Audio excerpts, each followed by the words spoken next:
why you're not achieving your dreams, and how to achieve them.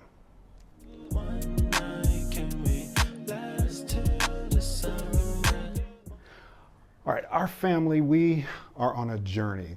We moved from the United States to the continent of Africa, and we have our channel describing that process, but we thought we'd back up a little bit and tell you a little bit how we were able to accomplish that particular dream for ourselves.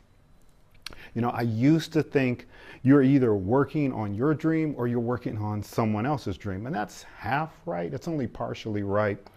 It's actually a delusion, though. The delusion is that you have a choice, because you don't really. You are already working on someone else's dream by default. I mean, take a look at your life and where you are now.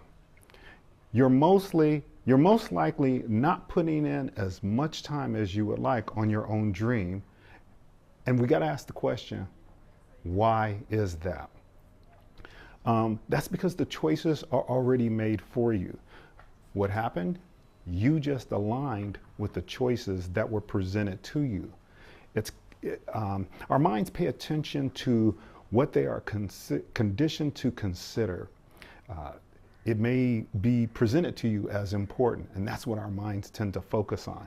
So it's mostly subconscious. Well, we want to break free of that conditioning. You've been trained to see as possible what you've been given as a possibility. What we want to do is take an aggressive the step. And that's different from all the steps you've taken before. Now it's really time for the step. We're looking for options. Actually, we should be in creation mode, not necessarily looking for options. Well, creation mode surpasses current options. We ought to at least be open to something that's off the charts, different. How do you recognize something that's totally different, totally off the charts? Because it's been invisible to you so far. I'll give you a hint. Its characteristics are discomfort. When even thinking about it gives you a feeling of discomfort, that's your clue, that's your indicator right there. So you want to create something new which trumps the known options. How do you create? First, identify with the Most High, who is also known as the Creator, which means you're really a chip off the old block and you create. Second, shift your mindset. The one that got you this far, the mindset that got you this far, it's not sufficient to take you to parts unknown. It's kind of a quote by Einstein, as a matter of fact. And the reason why it's not sufficient is because it's unknown. We always gravitate to the familiar. So that's one way you can look at it. If you need a process to help you get started, try the Scamper method. Here you go. S is for substitute. C is for combine. A is for adapt. M is for modify. P is for purpose. E is for eliminate, or just rearrange something. I'm going to give you a story. And it's a true story. So here we are. We've successfully moved to the continent of Africa. We're living it. The Indian Ocean is in front of me out a little ways there. And how did we do this? Some 10 years or more ago, we were $78,000 in debt. I know that because I use flip charts a lot, not only in my work, but also at home. And we posted this on the wall, and our family met together, and we just totaled up all the interest rates, all the monthly payments, and all the balances due.